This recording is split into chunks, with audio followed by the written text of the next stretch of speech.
Listen up, everyone. Starting today, we're all embarking on a journey of adventure. Instead of seeking traditional fortune, we're pursuing knowledge. Back in 1983, a group came together to change their luck for the better. These individuals formed the A-Team, a special unit brought together by circumstances beyond their control. Fortunately, the cast of the show enjoyed much more freedom than their characters. So, what happened after the action-packed series came to an end? The ensemble cast of the A-Team infused the show with a blend of action and humor, playing a pivotal role in NBC's success during the 1980s.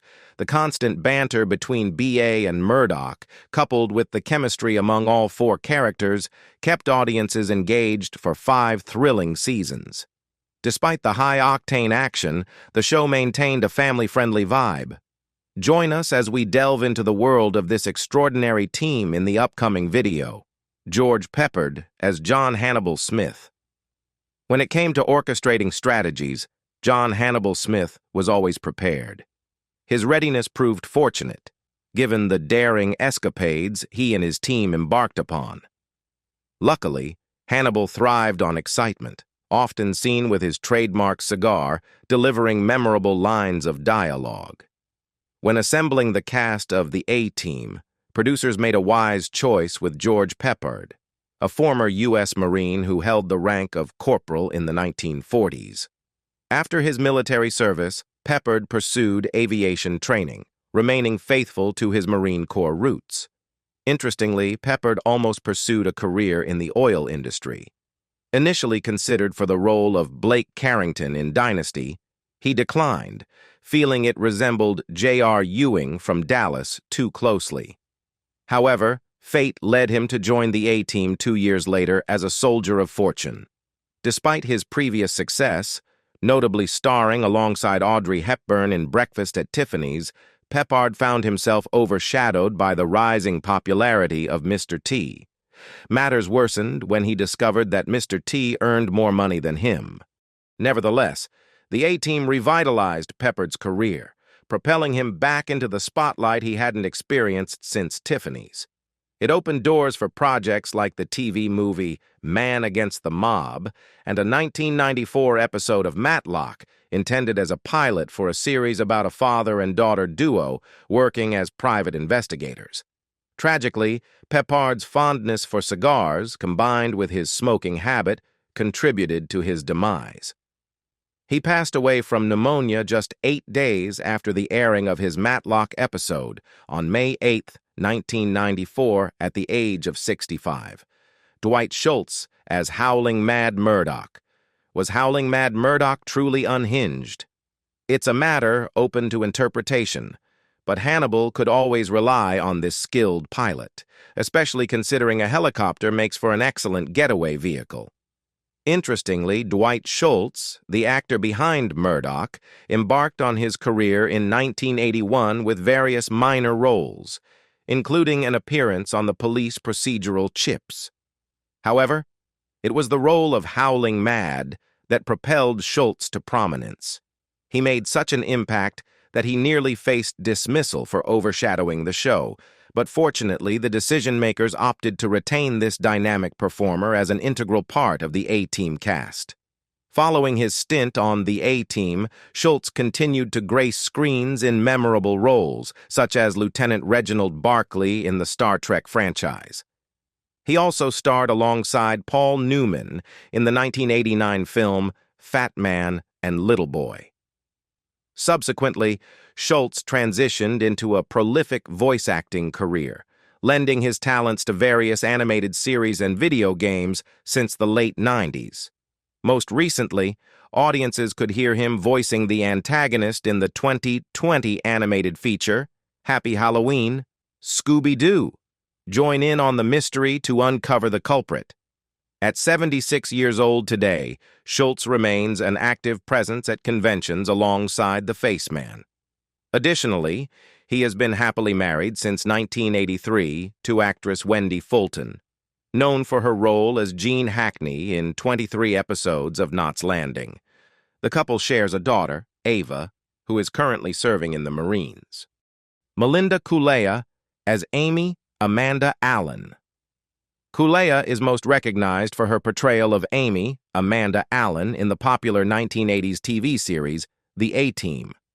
She depicted a newspaper journalist who became a member of the team for the initial season and part of the second season.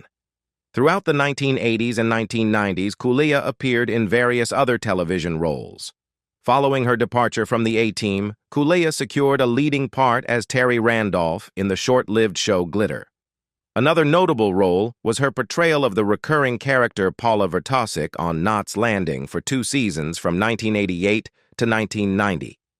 Additionally, she starred as Joey Lawrence's stepmother for 2 seasons on Brotherly Love from 1995 to 1997, airing on NBC and the WB.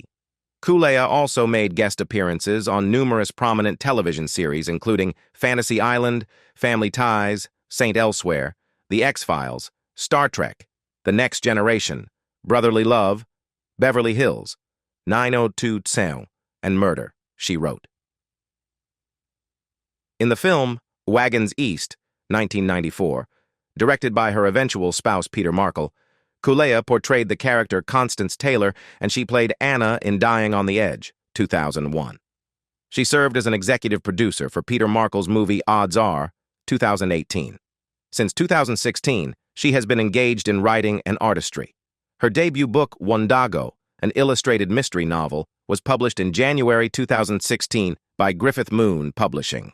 Carl Franklin as Captain Crane. Carl Franklin is best known for his role as Captain Crane in the widely acclaimed action-adventure series The A-Team, which he portrayed from 1983 to 1985.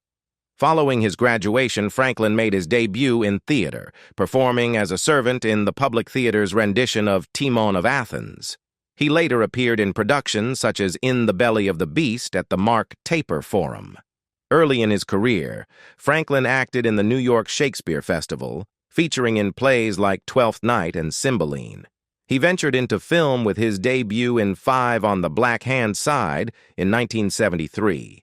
Subsequently, he took on guest roles in various television series, including an episode of Barnaby Jones titled Focus on Fear, January 31, 1980, The Rockford Files, Good Times, The Incredible Hulk, and The Streets of San Francisco. Throughout his career, Franklin has often portrayed authoritative figures, such as law enforcement officers or military personnel. In July 2016, John Malkovich signed on to star in and produce Humboldt, a television drama series directed by Franklin, inspired by Emily Brady's acclaimed book, Humboldt, Life on America's Marijuana Frontier. In 2023, Franklin expressed his desire to direct a feature film adaptation of his AFI short Punk. He is married to film producer Jesse Beaton, known for producing One False Move, 1992. Dirk Benedict as Templeton Faceman Peck. After experiencing the same kind of mischief the A-Team crew was known for, a smooth talker became quite indispensable, right? Naturally, the Faceman possessed the charm to win over anyone, while his persuasive tongue kept the team moving forward. Despite his womanizing ways, deep down he had a kind heart. He valued loyalty, though that was the extent of his commitments, much to the disappointment of his admirers. Perhaps that's why he held the position of the team's second-in-command, even if his official rank didn't reflect that. Actor Dirk Benedict soared to prominence early in his career. Initially, he gained familiarity with helicopters through his role as second lead in the short-lived 1974 series, Chopper 1. However, his breakthrough came in 1978, when he portrayed Lieutenant Starbuck in Battlestar Galactica. Subsequently, he transitioned from a spacefaring warrior back to a helicopter-bound adventure with The A-Team. The show even nodded to his Battlestar Galactica days when his character encounters a Cylon at Universal Studios. Benedict chronicled his experiences in his autobiography, Revelations of a Risk-Taking Cowboy. Following that, he continued to write, including a particularly critical evaluation of the modern reimagination of Battlestar Galactica. Although Benedict's post-A-Team career lacked notable highlights, he did feature in the 1996 family-friendly adventure film titled Alaska, alongside Charlton Heston. In the 1990s, Benedict received an unexpected revelation. He discovered he had a child from a previous relationship who had been placed for adoption without his knowledge. In recent years, he has reduced his acting endeavors, but made a cameo appearance in the 2010 reboot of The A-Team. At the age of 79, his most recent appearance was in the 2020 film Charlie's Christmas Wish. Robert Vaughn as General Hunt Stockwell. The fifth season of The A-Team shook things up a bit, relocating the mercenaries to Langley, Virginia, where they commenced missions under the command of General Hunt Stockwell, portrayed by Robert Vaughn.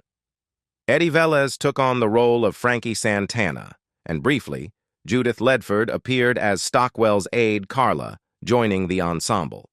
Stockwell proposed a deal to the A-Team: complete a set number of missions for him in exchange for their pardons. Despite his apparent authority, the A-Team occasionally outwitted him and even rescued him once when he was abducted. Vaughn is perhaps most renowned for his portrayal of Napoleon Solo in NBC's The Man from UNC Lee, which aired from 1964 to 1968. One of his earliest screen appearances was as an uncredited extra in the 1956 film The Ten Commandments. 3 years later, he received an Academy Award nomination for his role in The Young Philadelphians. In 1978, he clinched the Outstanding Supporting Actor Emmy for Washington Behind Closed Doors via TV Guide. His extensive filmography includes appearances in TV series such as The Magnificent Seven and films like Bullitt, Superman 3, and Pootie Tang. With over 200 credited roles to his name, Vaughn's career spanned from Law and Order to 1995's Escape from Witch Mountain and the iconic TV series The Love Boat. Vaughn continued acting until his passing on November 11, 2016, due to acute leukemia.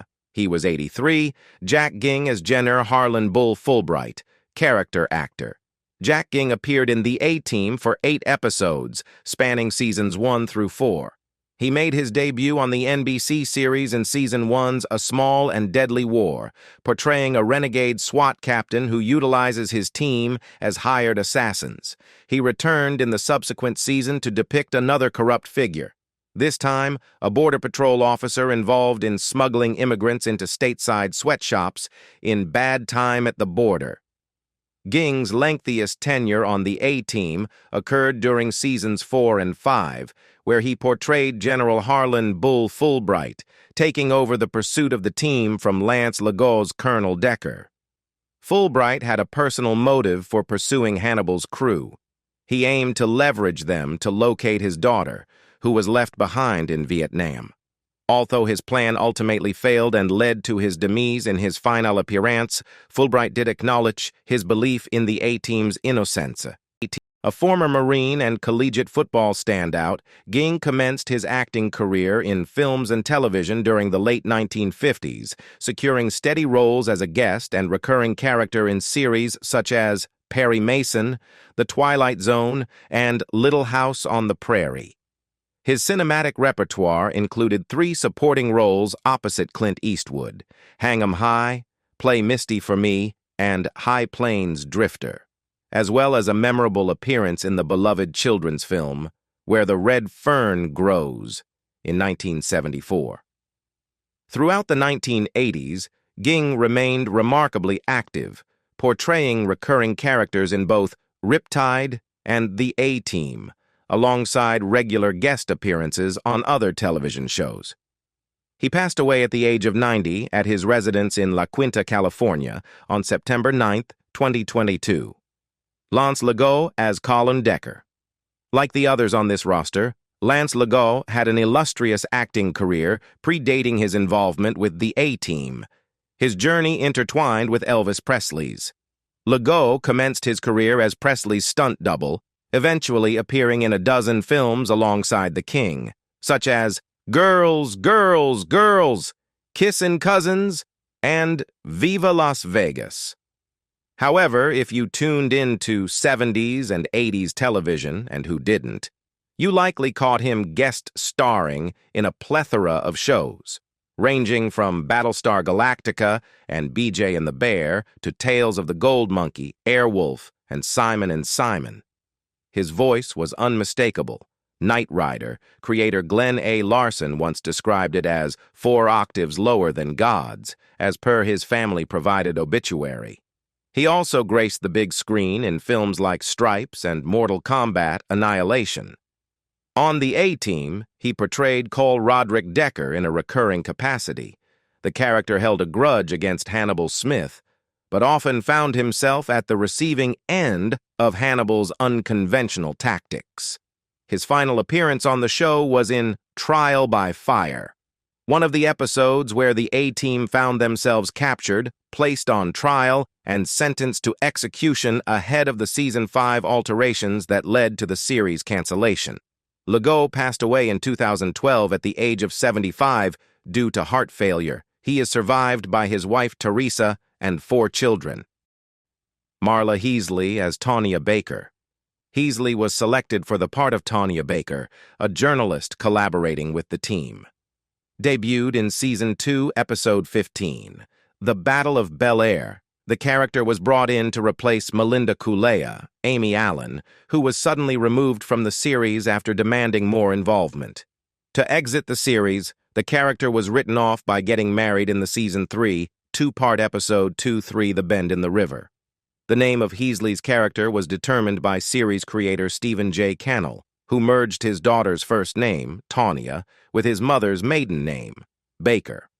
Prior to being cast as Tanya Baker, Heasley appeared as a bikini-clad college student named Charisse in a brief relationship with Templeton Faceman Peck in Season 2, Episode 4, Bad Time on the Border.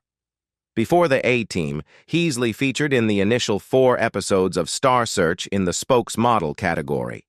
She made guest appearances on numerous other television series, such as T.J. Hooker, The Love Boat, Riptide, Mike Hammer, The Highwayman, and many others. In the Galactica 1980 episode, Spaceball, she portrayed an unnamed Air Force lieutenant. Heasley's film credits include The Marrying Man in 1991, Born to Race in 1987, and Amore, released in 1993. Eddie Velez as Frankie Santana.